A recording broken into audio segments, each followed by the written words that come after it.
So I've learned that unless I produce the music or get the rights, I should not be recording it at the start of the lecture, even though this is not for commercial purposes. They actually block you when you go to post things to YouTube, which is fair. I mean, and because this isn't for commercial purposes necessarily, I don't have a problem with it necessarily. But anyway, that's that.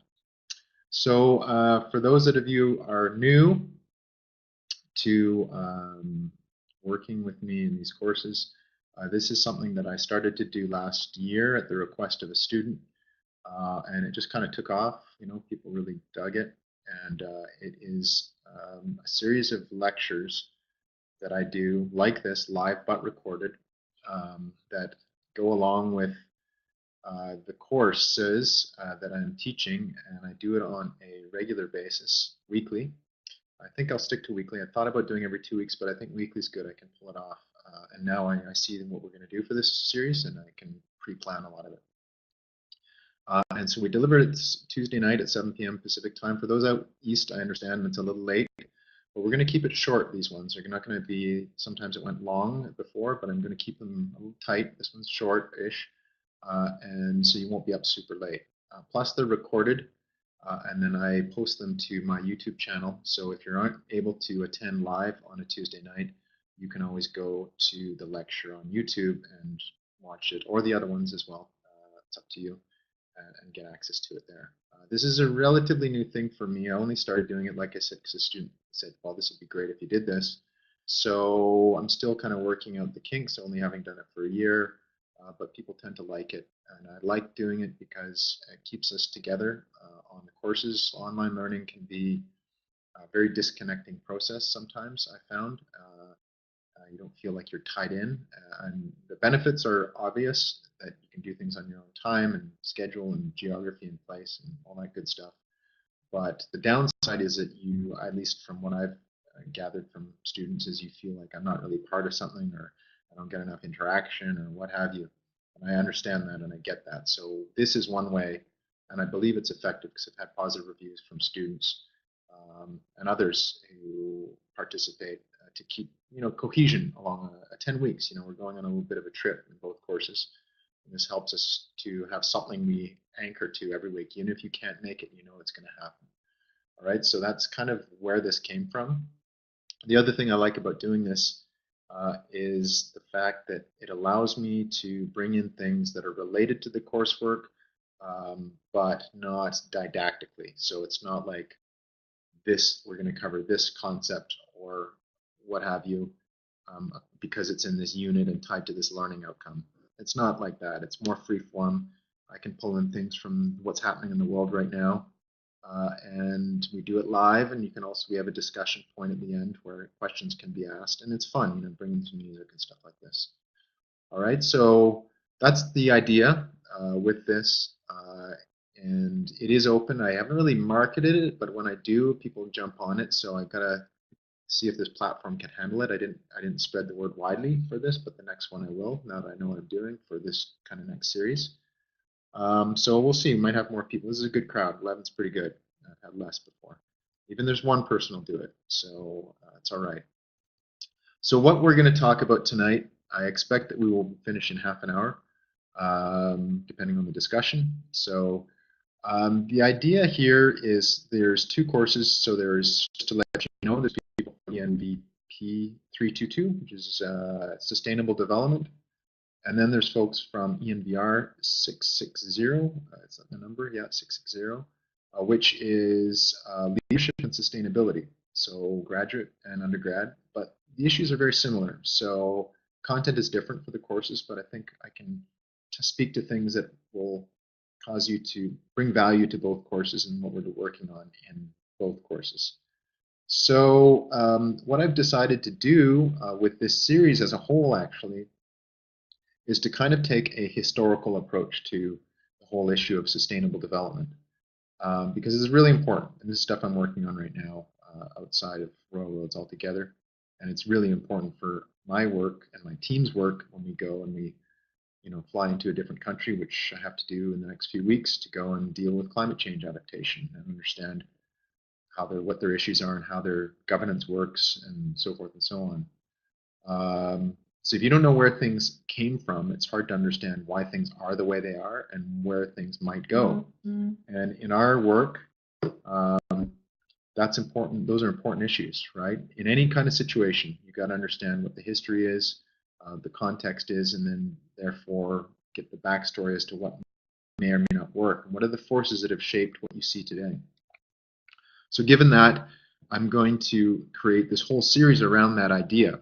And that's such a big issue, that's such a big topic, that it's going to have to be spread over the series, I think. And this is what my conclusion today was as I was preparing this. I said, holy cow, I can't get all this stuff in this one lecture. There's no way. It's actually got to be done over a series. And so there's going to be more of a thematic arc on this one than there was in previous ones. So those that I've had, Summerly, and there's other folks that I've think have been part of previous courses and experienced this. Before they were like, here's a topic, here's a topic, here's a topic, and there'd be some relationships, and tied to the course, but not an arc, between in them. There's going to be an arc with this. There's going to be a story that's going to kind of unfold as we go, which I think will make it more fun. So if you miss, you won't know what happened. It's going to be like one of those series. You have to watch it in sequence. So tonight, to start, I wanted to talk about. We're not going back to antiquity. We're going to look primarily at Western thought. Now, this isn't, this is not any kind of bias or anything like this. It's just in terms of ecology, the big developments. I want to follow them and then pull that into the idea of where we're at today and what sustainable development, like what it manifests itself as today, and therefore what we in our course are dealing with and confronted with. Courses. So I'm going to talk tonight about sustainable development and ecological thought at the start. So I'll define the start as to where we're starting. Where have we been? Where are we at? And where are we going? So that is the question. And not only this isn't just the question for tonight. This is a question that we'll think about over the whole series. Okay. So because where we have been has changed significantly, like over history, and there have been very significant evolutions or changes and developments that have caused really big shifts in the way we're doing things in terms of sustainability and particularly in ecological thinking. And actually, we're in the middle of one right now, in my opinion. This is my hypothesis. And therefore, we, especially for those in the leadership course, we have to understand that. We have to understand that we are really right now in the midst of a very, very huge, significant historical change that can go in a bunch of different directions. And so even the unit we're talking, this one, the next unit that we've talked about tonight, which is about uncertainty and its role in science and sustainability, it's very important for us to understand those kind of ideas to be in a position where we have to be leaders. And then those that are in the 322 course, the whole idea and definition of sustainable development is what we're working on there from different kind of dimensions of that, economic, social, and ecological. See, that the whole foundation of that idea, I think, is being changed right now as well. And therefore, I think it's important to this is where you'll derive relevance for the course, but then also kind of what you see as sustainability and sustainable development, what it is and why it is. Like why do some people have this definition as opposed to another definition, right? So tonight we start with one of the early areas of formulation of ecological thought. Okay, so in terms of sustainable development, the whole idea of developing in such a way that we don't exhaust natural resources and ruin our society is not a new it's not a new thing. Obviously, there's evidence from earlier civilizations that exemplify this, such as water resource planning, food sustainability, and socioeconomic development. We can look at that in archaeological records, just in historical records. And you can look at like Jared Diamond's books or something like that to go way back in different ways and different eras of development. Depends on where you want to land. You can go back to prehistory if you wanted to. In all of the cases, though, worldviews have been highly influential in how we have looked to nature. So how do we look at at natural resources and ecosystems? How do we view them? So given that, it's interesting. It's an interesting exercise to look at, well, how have we viewed nature over time? How do different societies view nature, understand nature, value nature in terms of how they conducted themselves? So if we look at the history of Western ecological thought, we can extract some interesting thoughts about how society has looked at ecosystems, and then correspondingly how development had been planned, right? Really, there's a very close connection and almost this dynamic interplay between how we've looked at nature and how we've studied it in some cases, why we've studied it, what we deem as science and not science, and what we've invested in terms of science, and then also what are the forces at work in society, economically and socially. It's a very, very important piece of the puzzle when we talk about sustainability. I can tell you this from personal experience because when you go to say, well, a good example would be the Rio conference in 2012, which was the 20th anniversary of the Rio Summit of 1992, and I was working there with my colleagues and company and so forth. And so that was a world conference about sustainable development. It was in fact almost the 20th anniversary of not the definition of that, but the official proclamation of the fact that we needed governance, international governance, to deal with it, particularly United Nations conventions. So you're at a conference like that, and you're dealing with, say, the Chinese government or the Middle Eastern governments or whomever, the Americans or Canadians or whatever other culture, the NGOs and so forth. And everybody has a different kind of lens that they'll look through and how they define what sustainable development is, right? And that is colored and influenced by a lot of different things, right? And we're going to look at one pattern tonight. So I want to, what we're going to look at over the whole series is the arc of history of ecological thought and its implications for sustainable development. So how is this arc of history of ecological thought and intertwined and been influenced by and influenced socioeconomic development? And then what implications has that had for what we currently understand as sustainable development, or what was understood as sustainable development? And through doing this, through looking at this, I'm hoping that you will see that it's not a static concept. It's a fluid concept, and it's always changing, it seems. And we need to be aware of that and be able to kind of extract ourselves from these situations and look at how development is occurring and wherever we're working. In my case, we're just going to be starting work in Barbados, Guyana, Grenada, St. Vincent, and St. Lucia in the Caribbean. So in each one of those different countries, although they're small, there's a really different history there, and sustainable development, I'm telling you, will be big time different in Guyana as it will be in, say, Barbados. How people have managed that issue will you have to look at what has happened there. So we're going to start where we're going to start is not, we're not going way back, but we're going back to the point at which a lot of people consider to be the point at which ecology as a formal discipline really started to kind of gel, I guess you could say. And then at the same time, development started to really escalate. So you're starting to see the interplay in this epic of appreciation and understanding of ecosystems in different ways, and then pressure coming on that understanding and this influence between the two of them. So, and this starts in the 1700s in the UK, and this 18th century was known as the Age of Reason, widely known as the Age of Reason. But within this era, there was the start of the kind of conceptualization of ecology as a discipline, if you will, but also divergence of different perspectives in ecology. One kind of school, I guess you could say, was driven through what one could describe as almost a romantic view of nature.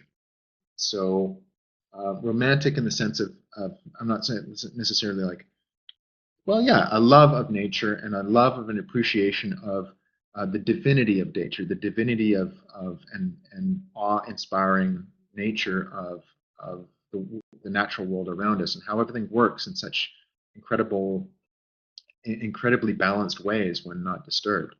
Um, so we go back to a place called Selborne in the UK. The other kind of divergent view started to kind of emerge in this era was one that was driven through reason and objective analysis. So even here, when I start to kind of frame these two schools, we have um, a normative, value-laden way of looking at ecosystems that was influenced the way research was done, or at least I wouldn't say even call it research at this point, but observation, I guess you could say.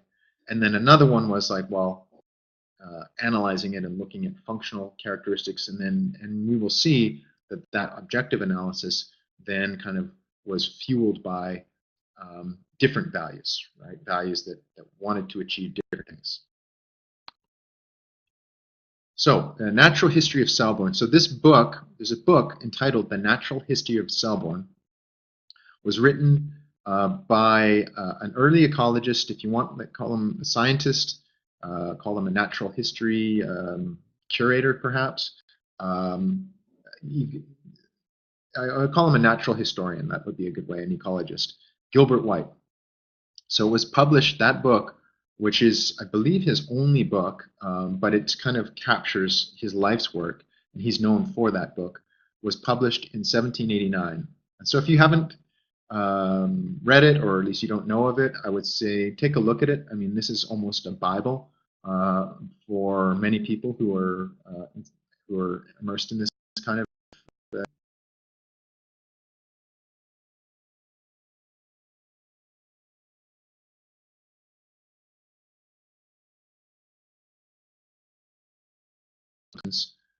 Silent Spring, right? That would be some people's great inspiration. I mean, sure, many of you have read a book that has really had a profound impact on you. Could be David Suzuki's books, if that's something that's really moved you, or Walden is another one that some of you may have read, Henry David Thoreau's work, and we will actually look at that era later along in the series.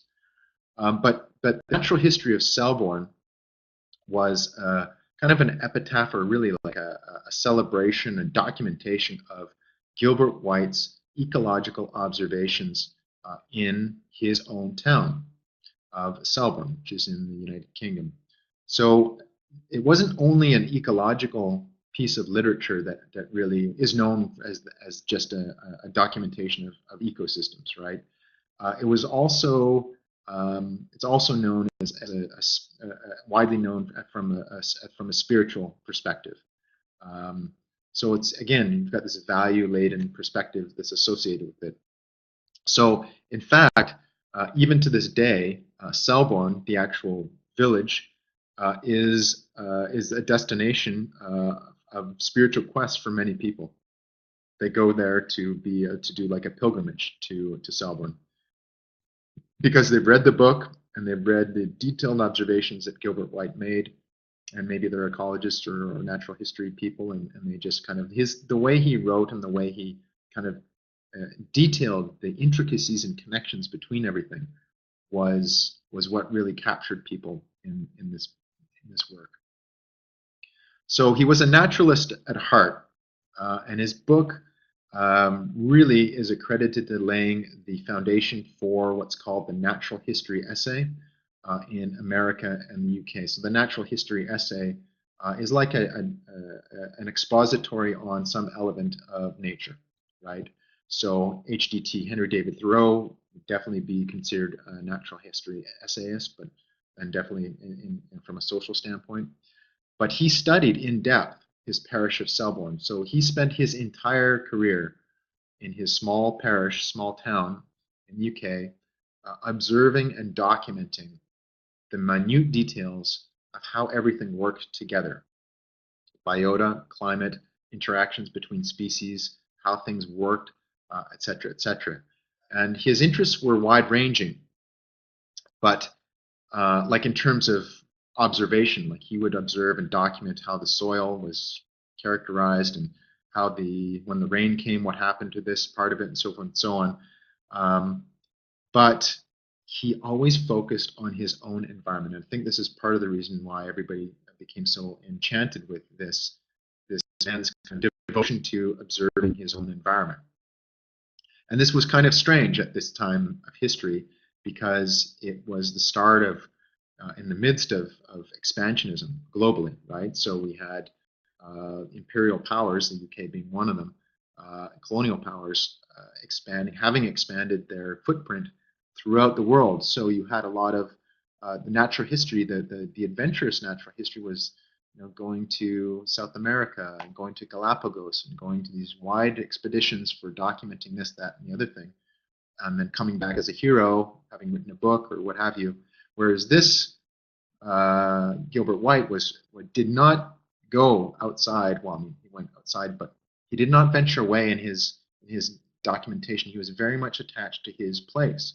So this whole idea of a sense of place, I think, is another thing that I think a lot of people are enchanted with in this piece of work.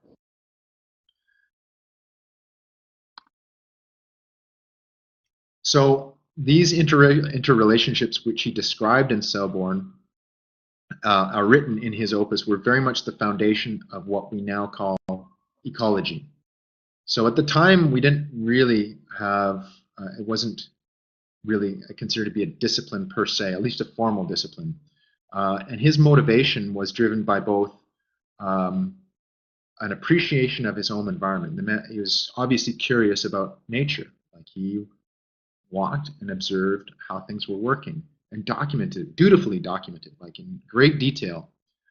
But there was also another component to what motivated him, what seems to have motivated him, that comes through in the work as well, which is this deep respect for what he would describe and others would describe as the divine. So in this case, the divine is referencing the creator. And in the UK, the version of the creator would be God. And he was Anglican priest. Like I think he was, I don't know if he was trained or at least he took on that role, but definitely a religious man. So there was this kind of duality between observation, so a scientific observation of nature in his environment, in his town, but then also the understanding and almost the celebration of the creation of all this, how it all works together so magically. And in the way he writes, you can pick that up. But there's another interesting idea here is the fact that the way they framed the analysis, and here I'm taking a quote, it says, "Nature is a great economist, for she, quote, converts the recreation of one animal into the support of another." So the economy of nature was an idea that really kind of took hold here, which is like how are resources shared and used within this setting, right? So the idea of economy of nature began to take form throughout his observations, and really kind of that then evolved from there. So he identified unique roles that different species had in ecosystems, like the birds do this and the worms is like worms being a food source for species lower in the trophic structure, but also working the soil to aerate field for farmers. So these observations are linked to modern concepts of ecology, like say for instance trophic structure or niches or community ecology or whatever idea in ecology that you'd like to look to. But it also served as a basis for development of theory. So taxonomy was an activity that they thought would bring order to pathless wilderness. So, and you got to understand at this time there wasn't formal schools of thought along this. So you had, people would observe nature without any kind of structures in place. Well, what is this? What is this plant, and how does this plant relate to these other things? So he was deeply involved with assigning taxa and establishing, or at least starting the formulation of taxonomic theory. And we'll get to later developments of that in a subsequent lecture. But it's bringing order to what he described here, quote, as a pathless wilderness, right? So even White, however, suggested that the study of wildlife and vegetation may be, quote, productive of many of the greatest comforts and elegances of life. So this is interesting when you look at this quote from him, because we will get to this later in that why. So why is he studying nature? Why do we think about these things when we're talking about sustainable development and so forth? Like, why do we need to understand these things? What is the utility of it? Or, what is or is not? Is there utility? What is the motivation, right? So even here in this quote, which is interesting, it says, productive of many of the greatest comforts and elegances of life. So he's referring there to what we can derive as for human livelihood from nature. So this is where it gets interesting. As you can see in this era of expansionism and development, even a purist ecologist, right? So this is, I mean, you don't get much more pure than Gilbert White in this era in terms of like an ecocentric worldview, right? He spent the majority of his life observing species and nature around his own town and documented it. Yet, at the same time, he notes explicitly the fact that understanding these things is productive of many of the greatest comforts and elegances of life. So this is, by understanding what's going on here, we can improve human well-being. That's the point here. So as you can see, it's an anthropocentric lens, and I'm sure if you haven't covered it, we have different kind of worldviews: anthropocentric, ecocentric, so forth and so on. So utility was a common theme in his writings, even though he was very much ecocentric in many of his approaches, and even religious. So he had an uncanny ability to make room for many different perspectives, and I think this is another thing in his work that that has enticed many people to explore it. Is the fact that he is able to look at these different perspectives, like, for instance, a pure desire to understand how nature works is one perspective. Now, another perspective here would be the desire to utilize natural resources to increase human well-being. That's another perspective, right? Another perspective here is to celebrate and understand, to celebrate and kind of pay tribute to divinity and appreciate divinity in nature. I'm referring here to creation, so spiritual perspective. He is able, unlike most people actually, especially at this time, is able to balance these sometimes diametrically opposed positions in the one piece of work.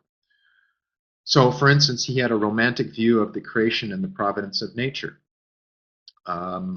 this kind of awe-inspiring view. Yet he was able to balance reverence and science, utilitarianism and Arcadian delight. So what I mean by those, reverence and science. So reverence here would be respect and reverence for nature and awe, if you will, of how this all magically works together.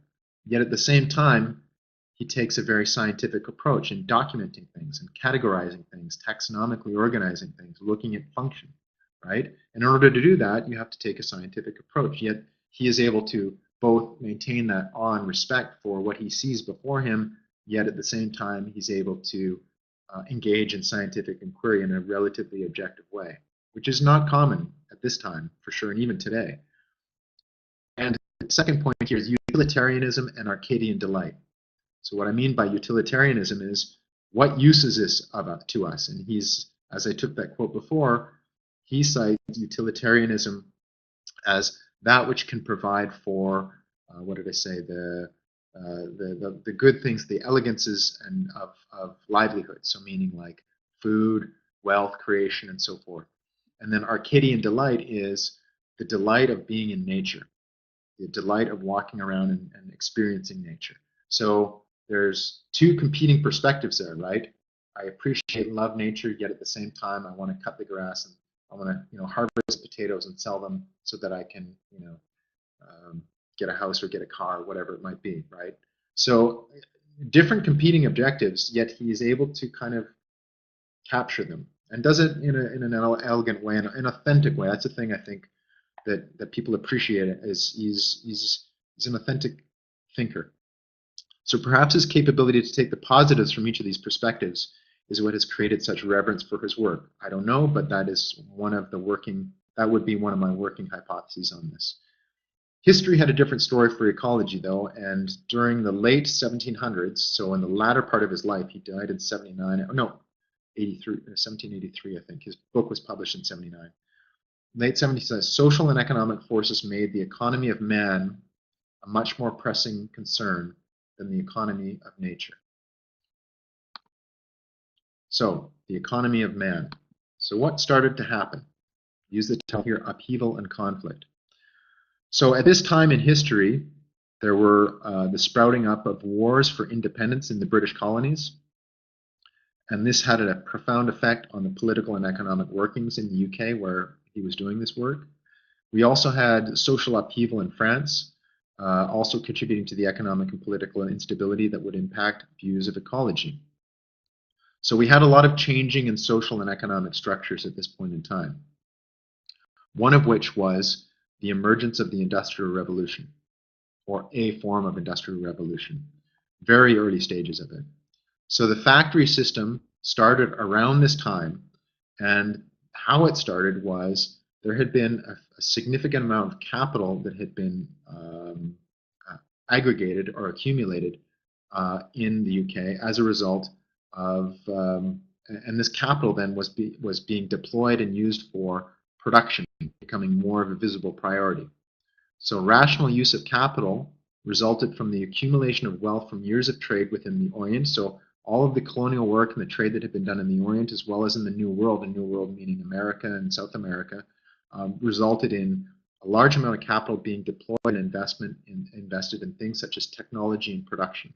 It just became a priority. So it's not all about accumulation of wealth, but it's about changing social and economic systems at the time, and then having those resources available to utilize.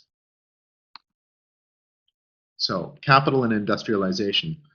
Time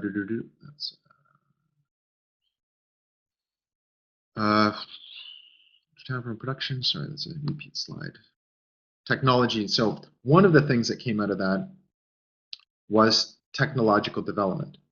So investments were able to be made both in terms of human capacity, like intellectual capital, but also physical capital, like monetary capital, and the results were astonishing.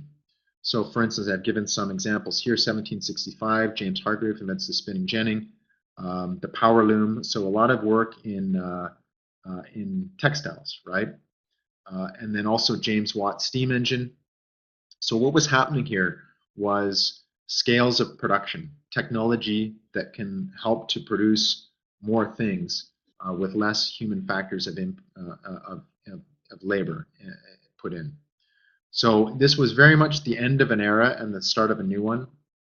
And technological development was driven as a desire to increase productivity and wealth. So that was the mandate there, productivity and wealth. And even you can start to see that in what Gilbert White had reference to. So even the purest of ecologists, I'm not like trying to make him out to be, you know, like a divine saint, an ecological saint, but he certainly had kind of a largely ecocentric view.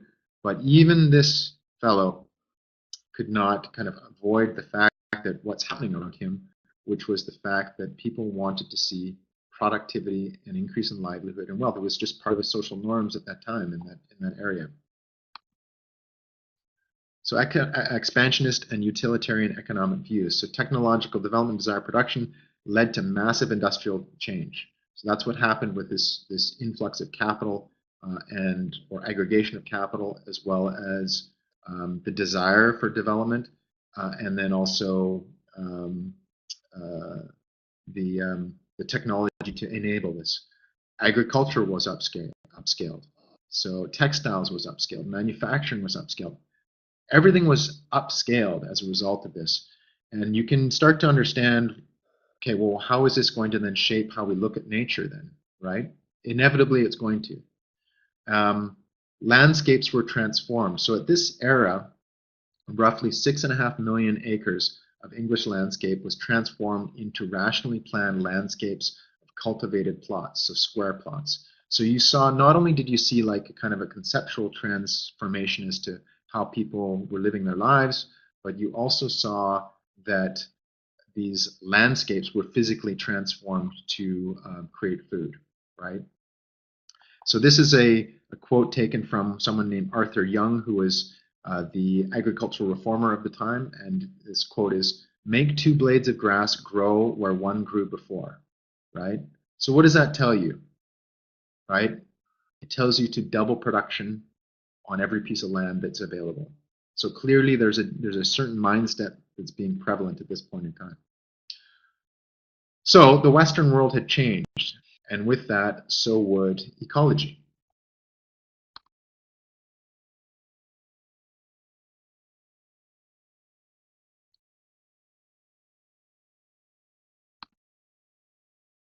So it wasn't as if this was happening uncontrolled, though. So there was a certain degree. I mean, you could look at it today and say, look at technology development and say, well, there's no control and da da da. I mean, it's going crazy, and you'd probably be right in many respects. But it's not like there wasn't any pushback. Very similar today with artificial intelligence, right? AI today, and we'll kind of contextualize this stuff at the end. Even with all this rapid expansion in economies in the 1800s, and what happened was there was this kind of like regress.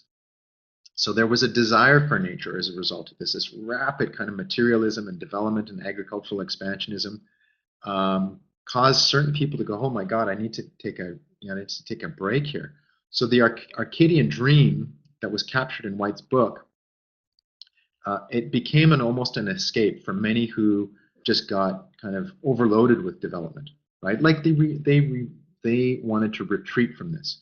So what captured the attention, and in fact, his book did not kind of sat on the shelf for a long time. It wasn't an instant hit. It wasn't like, Harry Potter or something like this. You just put it out there and everybody goes nuts. It was something that sat around until the timing was right, right?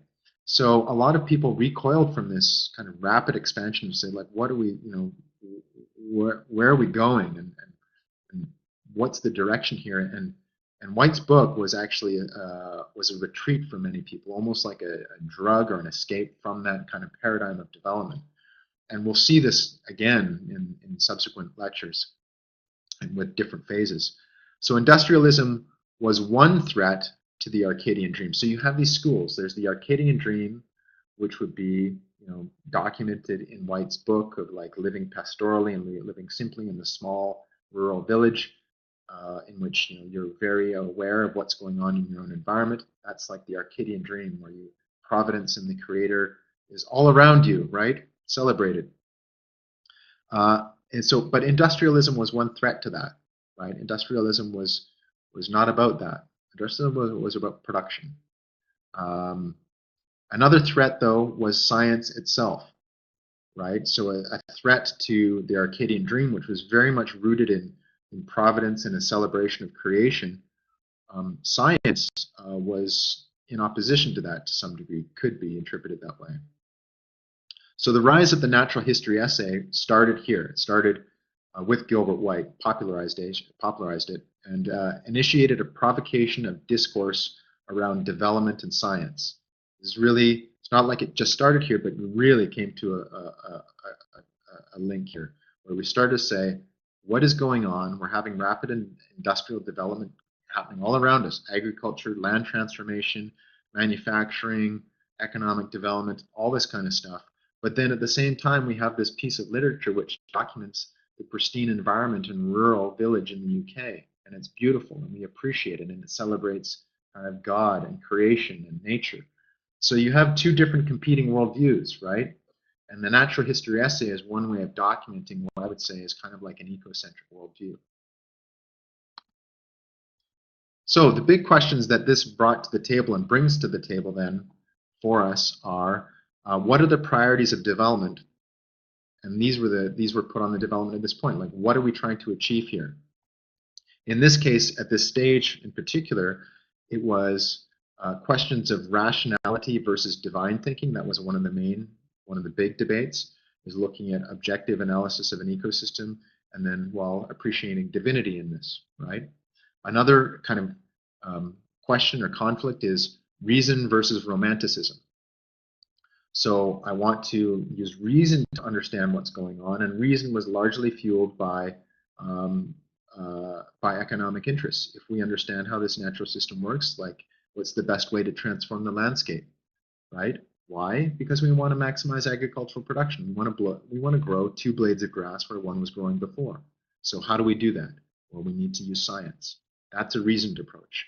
Romanticism was, look at this 1 blade of grass growing here. It's beautiful. I appreciate it. How does it work?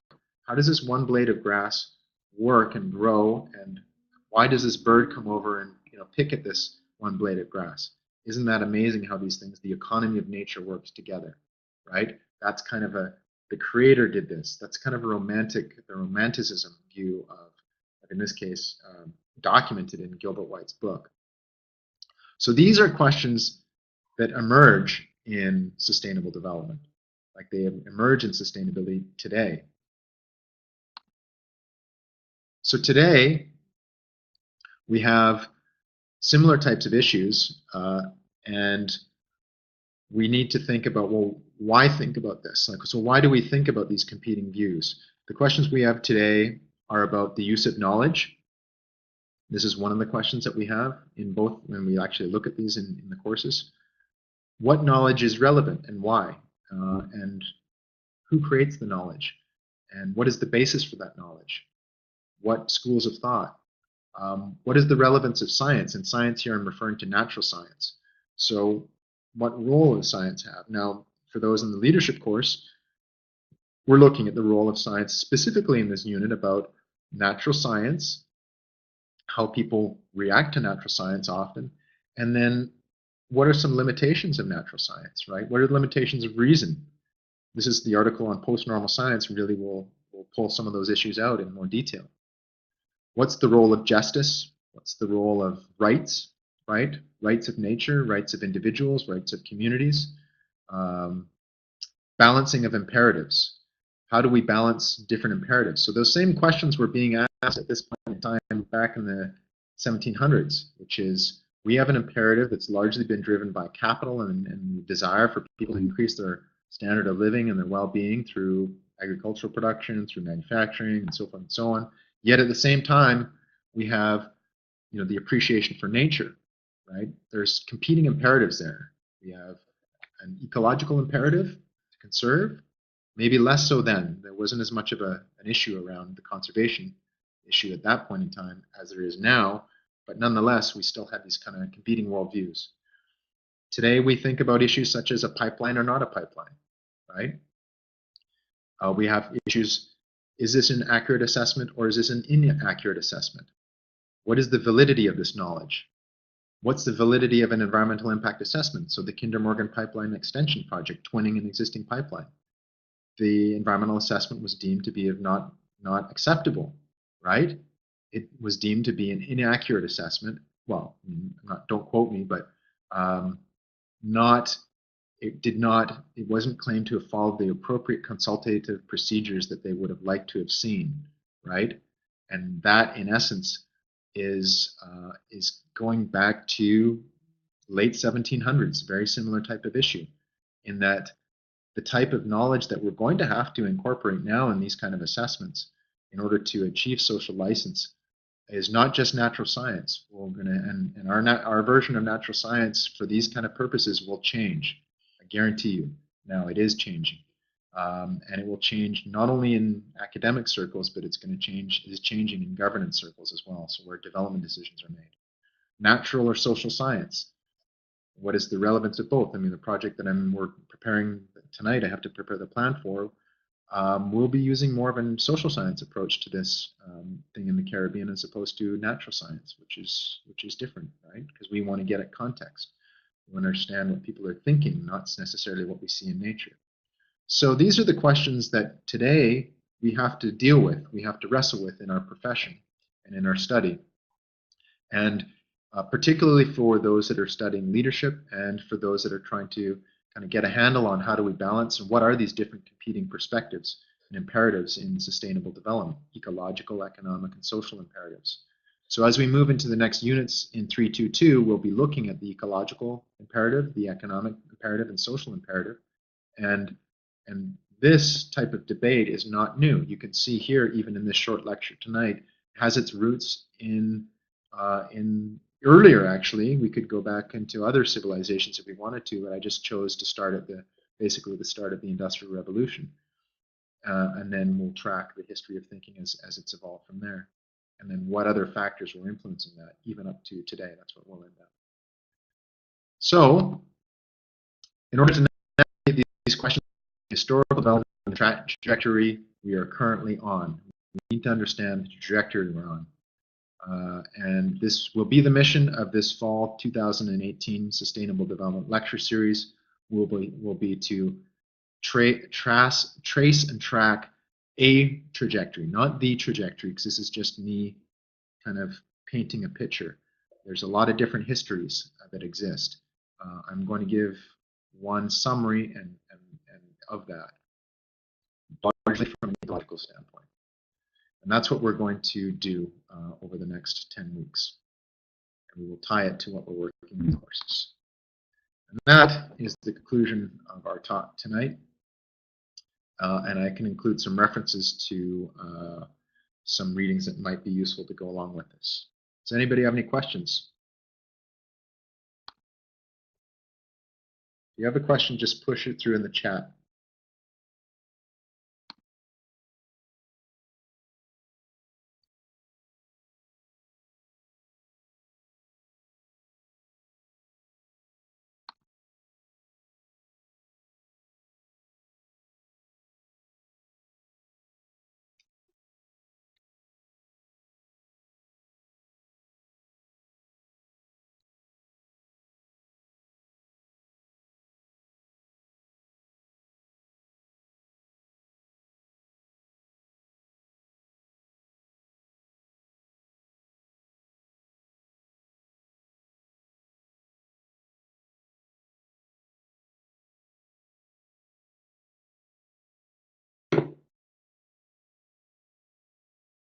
No questions?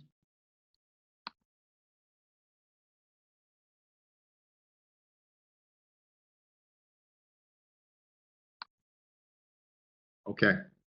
So I will post then the next kind of list of topics as how it relates in this arc, and will be posted as a schedule. Now I'm hoping to stick to 7 p.m. every Tuesday, but the reality of my life is things happen in terms of project work, travel, and so forth, and I try and work around that for this. This is a priority, so even when I'm scheduling the flights and stuff like that. But if there's whatever things come up, disasters and all this kind of stuff, sometimes you can't predict that. So I will stick to it. If there's a change, I'll let you know in advance. But count on 7 p.m. on Tuesday night for this.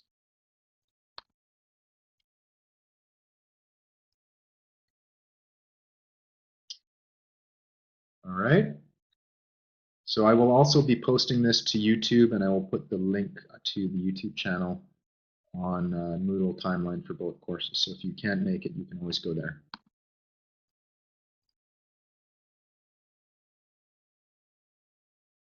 Okay, I'm stopping.